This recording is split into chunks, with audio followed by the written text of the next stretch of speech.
Hi again, this is Esther Goldberg, a clinical and educational psychologist specializing in ADHD and personality. I'm about to read you a poem about one aspect of hyperactivity, the spring, and ask you to try and use it as a simple tool, a very effective tool to start communicating with children about their ADHD. But first, I want to give you a little background. The CHAMP language I developed is a simple, positive language of metaphors that can be used as an effective tool which will enable us to communicate with our children, raise awareness, and empower them without judgment. I want to remind you that I talked in video number 14 about the acronym CHAMP.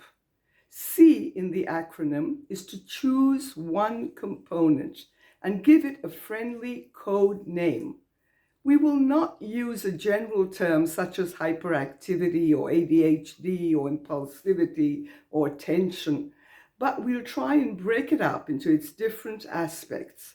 I gave the name spring, for example, to describe the aspect of restlessness in video number 14. A in the acronym CHAMP is for active approach of the adult. I really advocate parents be active, take responsibility, initiate, help raise awareness so that children and friends and family and teachers are aware of what is happening with the children. Only after we have talked about the spring and we are able to help the child identify it and get friendly with it, we can read the poem to him and show him that he is not alone. We can start a conversation about the spring. After reading this poem, I will show you how we can also ask mindful questions to engage and share closeness between you and your children. So this is the poem translated by Barbara Satnick and originally written in Hebrew by Karen Zaguri Cohen in our book, My Mind Races. To you folks, I must seem like some sort of spring. I jump without warning from thing to thing. I've got oodles of energy, don't seem to rest. I twitch and I switch poses with the jitters, I'm blessed. On the table I'm drumming, drives you nuts, I don't doubt. But that's me, I'm a spring till I get to stretch out. I pop up from my seat during school or a meal. From one foot to the other I spring toe and heel. Too wired up to sleep, not a wink, not a fraction, as I seek out some risk, tempting bait or attraction. Chatter and yak all the time without limit, till the spring loosens up or gets stuck with me in it. I know that my spring drives folks up a tree, but did you know that to focus it really helps me?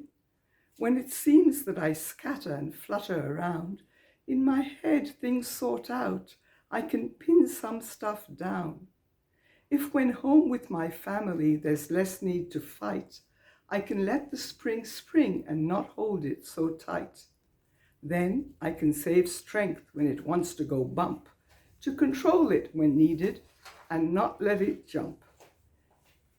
Every poem in our book is brilliantly illustrated by Israel's renowned illustrator, Danny Kerman.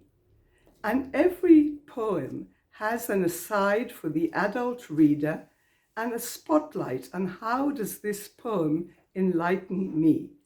I'm going to read from both of them now. Aside for the adult reader. It is important to allow children to let loose the spring inside them when it is not disruptive, and to help them make the distinction between different situations.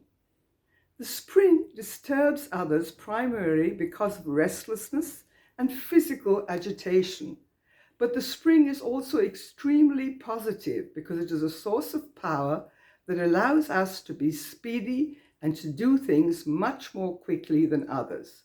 It also helps us to think quickly.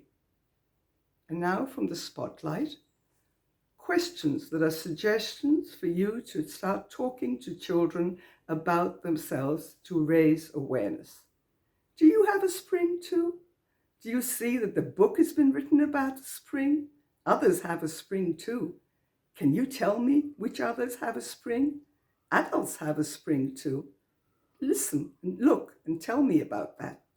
What is your spring like? When does your spring disturb you? When is it in fact an advantage to you? How do other people react to your spring? How and when do you manage to control the spring?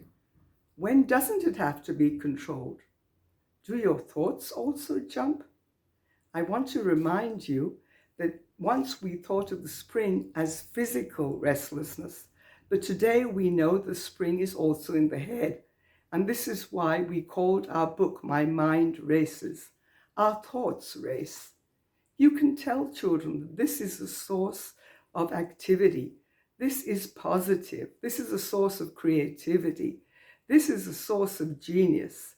So don't be afraid of the spring, and always remember, hyperactivity is a gift. Look after it, channel it into the right directions. I really, truly believe that hyperactivity is the motor behind us. It is a tremendous blessing, but we need to know when to channel it. Thank you.